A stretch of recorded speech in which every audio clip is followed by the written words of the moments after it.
અને આગળ સમાચારમાં વાત કરીએ, જ્યાં ગુજરાતના મોટા શહેરો અમદાવાદ, વડોદરા અને સુરતમાં ખાડાઓની સમસ્યા ગંભીર બની છે। વરસાદ બાદ રસ્તાઓ ખાડાઓથી ભરાઈ ગયા છે અને જે વાહન ચાલકો માટે જીવલેણ સાબિત થઈ રહ્યા છે। ત્યારે ભાવનગરમાં ખાડા પડતા સ્થાનિકોમાં રોષ જોવા મળી રહ્યો છે। વરસાદી પાણી ભરાતા શહેરના આરટીઓ રોડ ઉપર ખાડાઓમાં પાણી ભરાતા અનેકો વાહનો તેમાં ખાબક્યા હતા અને કોંગ્રેસના શહેર અધ્યક્ષ મનહરસિંહ ગોહિલ તેમના લોકોના વારે આવ્યા હતા અને ફસાયેલા વાહનો બહાર કાઢવામાં મદદ કરી હતી, જેના સીસીટીવી પણ સામે આવ્યા।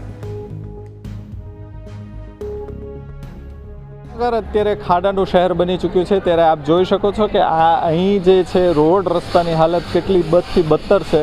સીસીટીવીમાં પણ તમે જોયા હશે કે જ્યાં અનેકો વાહનો ખાડામાં પડ્યા હતા। અત્યારે વરસાદી વાતાવરણ નથી, ગઈકાલે વરસાદી વાતાવરણ હોવાના કારણે અહીંયા ખાડાઓ ભરાઈ ચૂક્યા હતા અને કેટલા લોકો એમાં ખાબક્યા હતા। ત્યારે અત્યારે કોંગ્રેસના ભાવનગરના શહેર અધ્યક્ષ મનહરસિંહ ગોહિલ આપણી સાથે। મનહરસિંહ, તમે ગઈકાલે અહીંયા લોકોની વહારે આવ્યા હતા અને આ તંત્ર કાંઈ સાંભળતું નથી, તમે શું કહેશો આ બાબતે? અને તમે સૌ પ્રથમ વાત કરો તો મીડિયાના માધ્યમથી જ કહેવા માગું છું કે ઘણા બધા ન્યૂઝપેપરે, ઘણા બધા મીડિયા ચેનલે 5 દિવસ અગાઉ પણ આ રોડની પરિસ્થિતિ બતાવી હતી।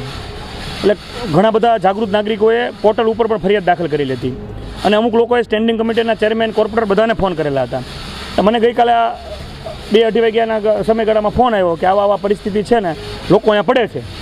હું રૂબરૂ આવ્યો, હું રૂબરૂ વોકિંગથી ચાલ્યો આવતો હતો ત્યાં અહીંયા એક હોન્ડા સામેથી જ પડ્યું, એટલે એને બહાર કાઢ્યા। ત્યારબાદ થોડીક વાર થઈ, હજી ચર્ચા કરતા ત્યારે બીજા 2 હોન્ડા એવી રીતે પડ્યા। એક હોન્ડા તો તમે પરિસ્થિતિ વિડીયોમાં જોઈ છે કે એ 5 ફૂટનો, અને ખાડો ન કહેવાય અને કૂવો કહેવાય। આ ખરેખર મહાનગરપાલિકાને પ્રી મોન્સૂનની કામગીરી સમય કરવાની જવાબદારી છે। એક શાસક પક્ષ તરીકે તો કામગીરી કરી શકતા નથી અને વિરોધ પક્ષ જાગૃત વિરોધ પક્ષ તરીકે કામ કરવા, લોકોની મદદ કરવા આવે તો ફોટો પડાવવા આવે છે એવું બહાનું કાઢે છે। તો આ સીસીટીવી ફૂટેજ છે, ચેક કરી લ્યો। સીસીટીવી ફૂટેજ તમામ ગુજરાતની ન્યૂઝ ચેનલમાં આપેલા છે, એ ચેક કરાવી લ્યો। સીસીટીવી ખોટા હોય તો, એટલે કામ કરવાની વાત હોય તો કામ કરો, તમને સત્તા સોંપી છે તો કામ કરો, અને કામના નામે કામ તમારાથી ન થઈ શકે તો ખોટા બહાના બતાવવાના બંધ કરો। મનહરસિંહ, આ તો વાત થઈ આપણે જે ફ્લાયઓવર થાય છે ત્યાંની, પણ આવા અનેકો રોડ ભાવનગર શહેરમાં છે જે ધારાસભ્ય અને સાંસદો જ્યાં રહે છે ત્યાંના રોડ રસ્તાની પણ આ જ પરિસ્થિતિ, તે બાબતે શું કહેશો? તમે જુઓ તો દરેક જગ્યાના અત્યારે ગઈકાલથી આ જે કાર્યક્રમ ચાલુ થયો અને લોકોને જે અત્યારે મીડિયાના માધ્યમથી ખ્યાલ આવ્યો, એટલે દરેક વિસ્તારના જાગૃત નાગરિકોના અત્યારે વિડીયો આવવા માંડ્યા છે કે જો અમારા વિસ્તારમાં આ પ્રોબ્લેમ છે, અમારા વિસ્તારમાં આ પ્રોબ્લેમ। અત્યારે ભાવનગરને ખરેખર ભારતીય જનતા પાર્ટીના શાસકોએ ખાડાનગર બનાવી દીધું છે। એટલે આ શાસકોએ જો શાસન ન થતું હોય તો શાસન છોડી દેવું જોઈએ।